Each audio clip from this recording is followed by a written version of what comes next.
Hello and welcome to the Northwood Podcast. I'm your host, Heath Jones. I pastor Northwood Christian Church, hence the name Northwood Podcast. My church is in Indianapolis, Indiana. If you're listening but you haven't met us yet, it would be good to meet you. If this sounds like something you'd like to do, I encourage you to please reach out. My email is a good way to do that. It's heath@indncc.org. That's heath@indncc.org. If you're a first-time listener, please like and subscribe to our YouTube channel or this podcast on whatever app that you use to listen if you like what you hear today. This way, you'll be notified when new episodes are released. You won't miss one. And also, it will promote us some more by spreading the word. The internet's algorithms work in our favor, I am told, the more people like and subscribe and even comment on our videos. Also, if you can think of anyone who might benefit from this podcast, please share it. This is just one simple way that you can spread a little good news in the world. And we trust that the right ears will find us. Before we move on, I want to thank the All Indiana Podcast Network and Wish TV for producing this podcast and distributing it. I am very grateful for them, and I think that you should visit their webpage to peruse their catalog of podcasts, all made, recorded, and produced in Indiana. So if you're looking for something new to listen to, you might look there first. Simply go to www.wishtv.com/podcasts, or you can type in www.allindianapodcastnetwork.com. You can find it both ways. And here in a moment, we're going to be considering a short passage found in the Gospel of Matthew. But before we move on, I should say that I'm here in my church on a weekday, and we're having summer camp. One of the schools is having a summer camp, and they're outside playing water games and bouncing the basketball and screaming their heads off. So you will hear some of that noise while we are going forward, and I hope it's not too distracting. I just wanted to mention it just in case you hear something going on in the background. Before we move on, we're going to take a break for our listening audience. Those who are listening will experience some ads in this pause. But for those of you who are watching, just bear with us. We're going to take a momentary break for some ads now. And we're back. And our scripture passage that we will be considering today is found in the 9th chapter of the Gospel of Matthew, and we will be going over verses 14 through 17. That's Matthew chapter 9, verses 14 through 17, and it goes. Then the disciples of John came to him, saying, "Why do we and the Pharisees fast often, but your disciples do not fast?" And Jesus said to them, "The wedding attendants cannot mourn as long as the bridegroom is with them, can they? The days will come when the bridegroom is taken away from them, and then they will fast. No one sews a piece of unshrunk cloth on an old cloak, for the patch pulls away from the cloak, and a worse tear is made.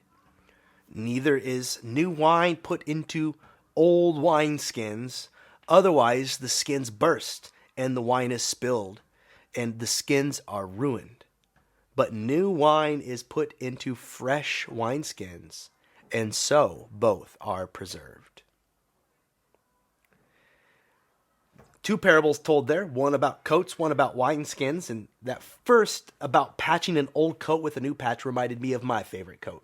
I don't know if you've ever had a favorite coat or some other form of clothing that you treasured, maybe a favorite shirt, pair of pants, and maybe when you first put it on, it fit just right, and it came to be your regular all-time jacket. And I'll go with jacket moving forward because that's what I'm thinking about here, but you can think about whatever your favorite thing is.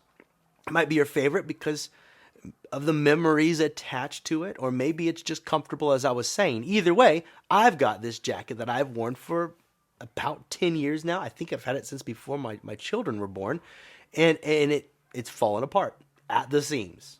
I still wear it, but it's fallen apart. And sometimes when I wear it, I imagine that no one will notice the hole that has formed in the seam under my arm. I've sewed it a few times, it keeps tearing. Or maybe if I tuck in the sleeves, no one will notice that they are so worn that at the ends of the sleeves I have holes for my thumbs. Thumb holes have formed. Once, a couple of years ago, more to the point of today's parable, I did exactly what was suggested there.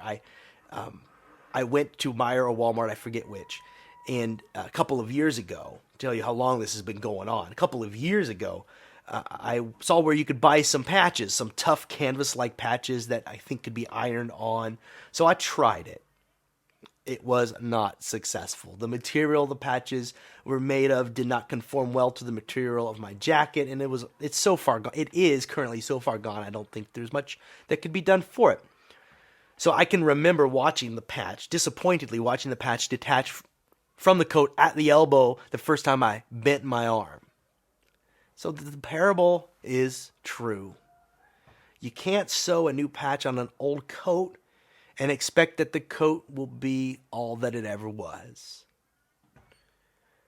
You may have heard that we've been having discussions at Northwood, at our church, about the changes in our culture and the church's inability, the church is broadly speaking, not just our church, the church is broadly speaking, inability or unwillingness to adapt to changing times and trends. And so we've invited a guest, Dr. Richard Ham, to our church to walk us through the history up until this present moment.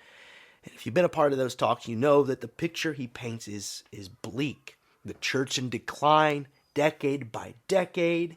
And I won't bore you with those statistics now, but basically what you've got to know, probably already know, is that in the 1950s, church attendance rose to levels never before seen in our country, even since its conception. In that time, up over 70% of people affiliated with a church in the 1950s. But now, that number is down to around 30% and dipping lower still.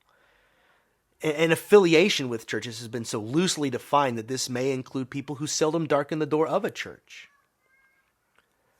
These two parables Jesus tells of the old coat and the new patch and the new wine skin, the new wine in the wineskins, bear special relevance for us today, as much as they did in the time of Jesus. And I think that they speak to this question about the decline of the church in North America as well.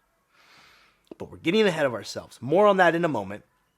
You may have noticed, notice what prompted Jesus to tell these parables about coats and wineskins. It's a question about fasting of all things. And what the disciples of John the Baptist want to know is, Jesus, why don't your disciples fast? Just drawing from what I discerned from what I read in the passage, it seems that everyone else participating in this discussion fasted as a part of their religious practice. That is, they refrained from eating food for a period of time to bring them closer to God. How fasting is supposed to do this, bring you closer to God, may depend on the season of life you are in. And people fasted for a variety of reasons in the biblical world. Why you would do this and how you expected it to bring you closer to God vary depending on your circumstance. And so for more on this specifically, I'll just quote from a biblical scholar and preacher named Barbara Reed. Of fasting specifically, she writes, "The Jewish practice of fasting is long-standing. However, the only day on which fasting is required of all is Yom Kippur, the Day of Atonement. This tradition likely dates back to pre-exilic times." And just as an aside, that's more than 600 years before Jesus. So 600 years before the passage that we're reading, or the account of the passage we're reading. Back to the quote. "Other examples of fasting in the Hebrew scriptures are individuals who fast so as to make their prayer and supplication more efficacious, or those who do so as an expression of penance or mourning. In Daniel 10, verse 3, the later apocalyptic literature, fasting is practiced to make one open to divine revelation or visions. So a variety of purposes, fasting, make you open to divine revelation or visions, to make your prayer more urgent, your petition more urgent to God. Variety of reasons. So to put a fine end on a point, fasting was commonplace in the communities near and around Jesus and had been for a long time. So the question from Jesus' cousin John is not out of left field. John, Jesus' cousin, was no exception. His community fasted too. And the community John was possibly affiliated with, at least biblical scholarship points in that direction, a group called the Essenes, well, we know that they incorporated fasting into their regular practice, as is evidenced in today's story. And the thing is, in today's story, Jesus even mentions that they will fast someday. In 2 chapters back in the Gospel of Matthew, Jesus indicates that he expects his disciples to fast, at least eventually. But apparently they aren't fasting here. And why is this a problem to those questioning Jesus over this issue? Well, more on that in a moment. But first I should point out that Jesus led his disciples to not only break this precedent, but many other precedents as well. Their refraining from fasting is just one of many other traditions that they challenged or poked at. They ate with persons, for example, determined to be unclean by the traditions. They broke with centuries-old rules pertaining to the Sabbath, choosing to work, in other words, doing work that fed the hungry, instead of the ritualistically prescribed rest. Women within their group were elevated and given more of a voice than the age-old traditions allowed. So now they're refraining from fasting, this time-tested tradition, but it's just the most recent thing. And why are they doing this? Well, Jesus gives the answer right there. He says, in my own words, using my own words to paraphrase him, basically fasting is for the seasons of life which are less than ideal. It's for those days of atonement when one reckons for and accounts for one's sins.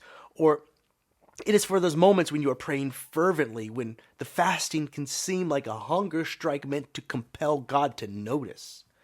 Fasting is for times of sorrow, moments before apocalyptic events, as we were reading earlier in that quote from Barbara Reed. So that's when you fast. Jesus tells them that's when you do it. In other words, you don't fast when life is like it is. And he used a wedding as an example. You don't fast when you are a part of the wedding party at a wedding, especially if the person of honor is right there with you, the one you are celebrating. That is the time for feasting, for celebration, and to be glad. And Jesus tells John's disciples at their question about his fasting, that for his disciples, this was such a time.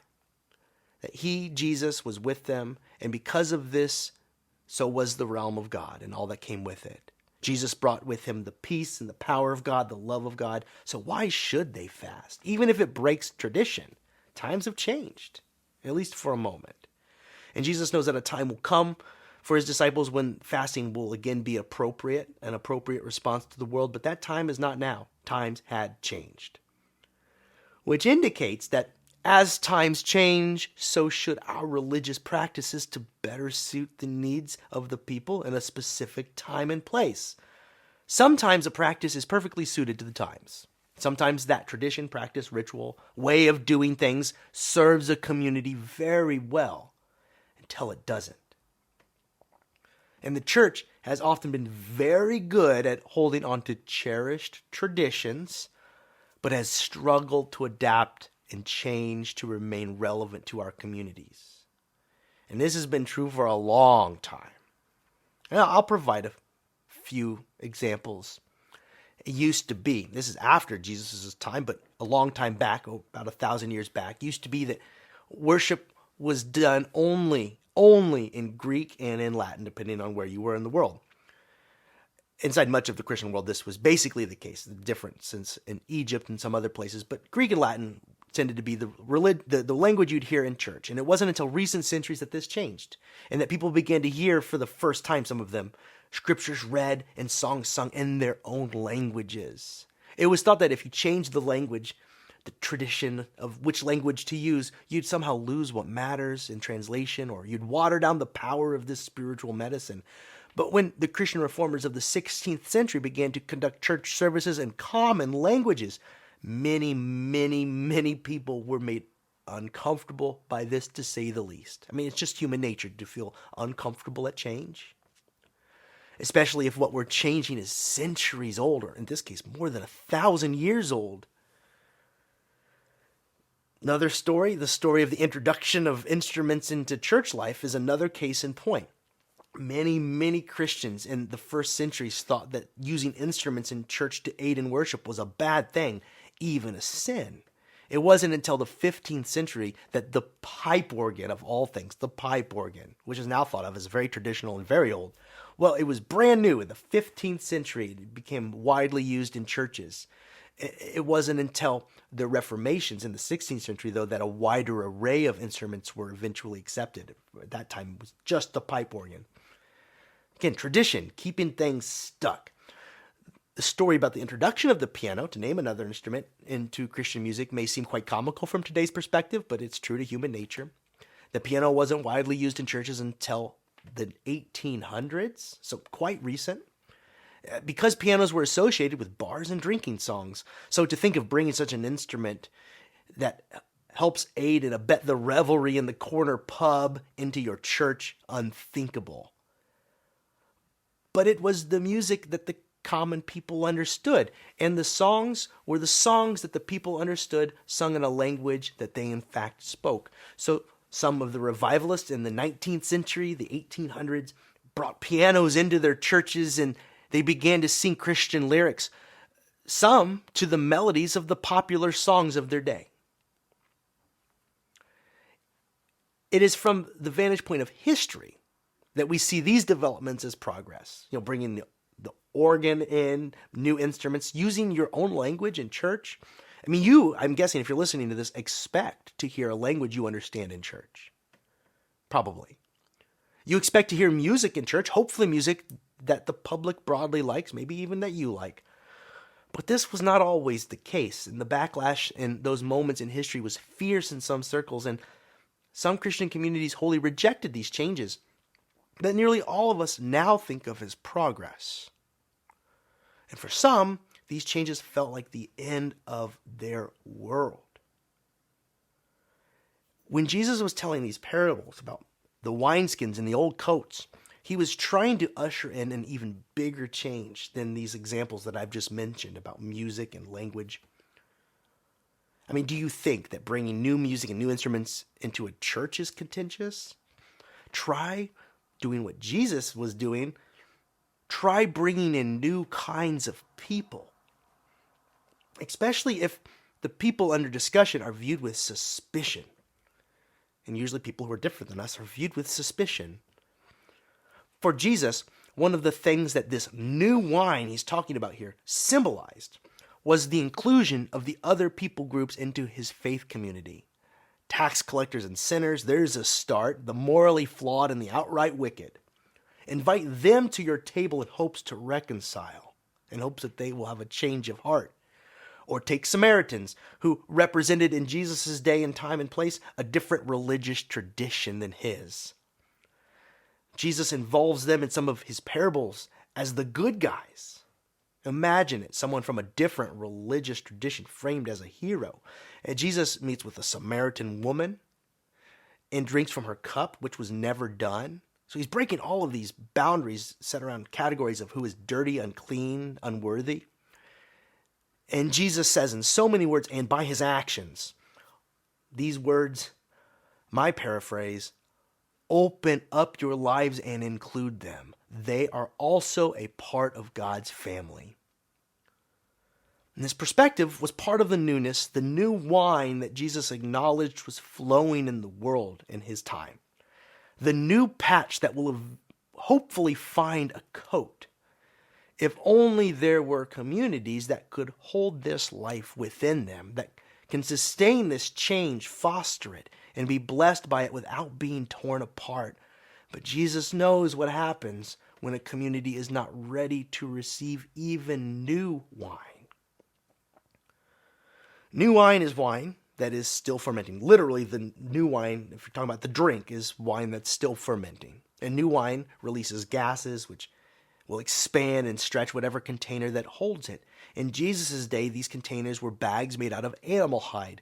And the wineskin had better be flexible enough and supple enough to stretch and strain as the new wine turns into the finished product. As it ferments and swells and gases are made, the wineskin swells and stretches. And if the wineskin is not flexible or supple in this way, it will burst at the seams and the wine will be wasted. The new life that is there, wasted. Jesus is making the point that God's people need to be as flexible, ready to adjust as the times require. Because there is new wine in the world always. God is doing a new thing again and again all over the place. And the question for Christians in North America is, will we welcome the newness God brings into our churches? God is good, and the Spirit moves where it will. We don't want to miss it. We want to be a part. I hope. I believe. And times are a-changing. Did you notice? Everyone notices. We can't avoid it. But God is still in the mix, calling us to newer and fuller life.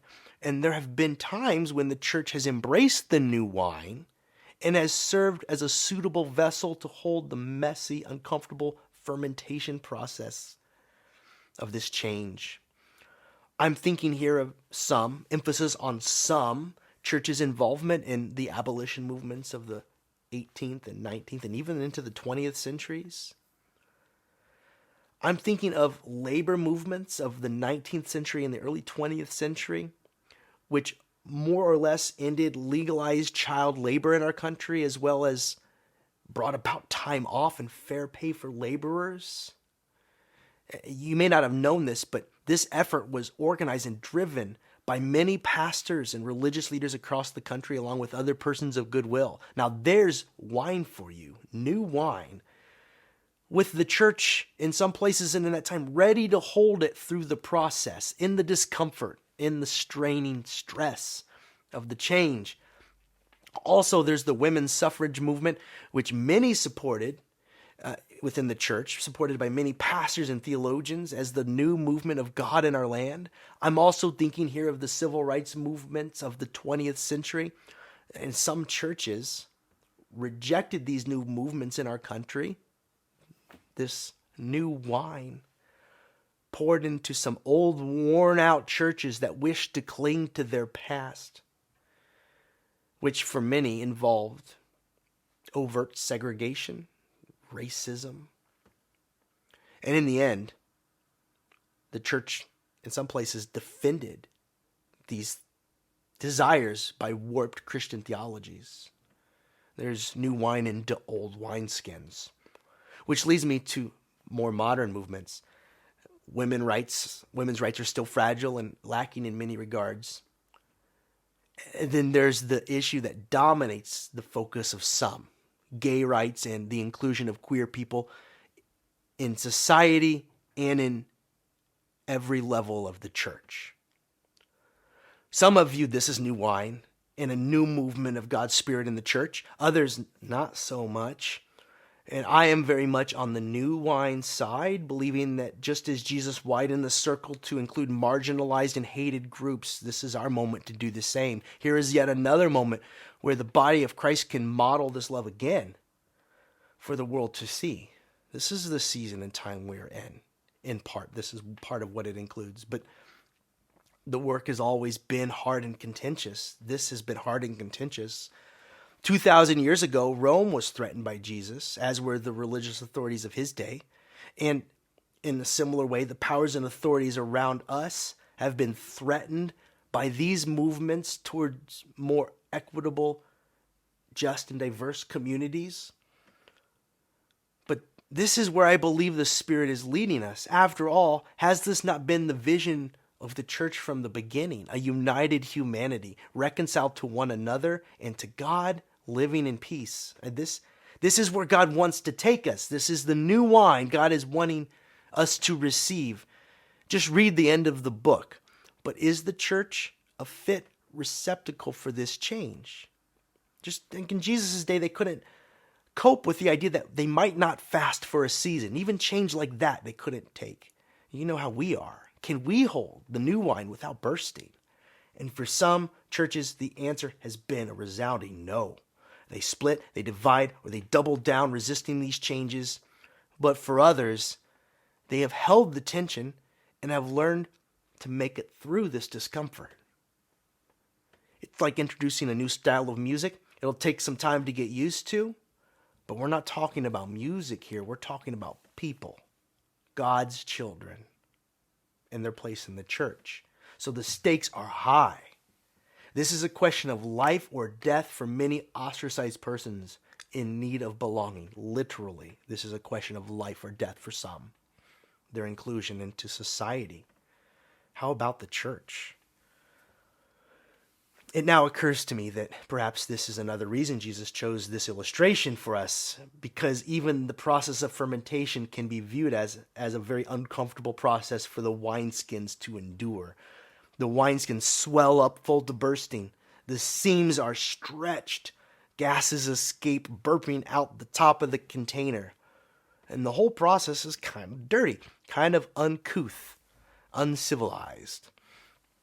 It at least illustrates for us that communities that try to hold the new wine may well be strained, near capacity. This work may well stretch us to the limits. You know, I still have my old coat. I haven't thrown it out yet, and I don't want to. I'm hoping my old coat can withstand what comes next along with me. But I realize that in life I'm going to have to learn to leave some things behind. Many precious things we keep, but learning to let go of what we must is a part of growing up and learning to be wise. Imagine how it would be if we church folk could leave what does not serve us well behind, including our fear of others. How if the church was creating the new music in our culture instead of rehashing and repeating what we hear around us? How if we produced the provocative art that taught the gospel while inspiring the world? It used to be this way. Go to Europe and see the cathedrals erected when the church was on the cutting edge of the arts and education. There was a time. Even science was not at first seen as something antagonistic to faith, and it should not still today. I already mentioned some of the social movements I can identify as new wine for a new age.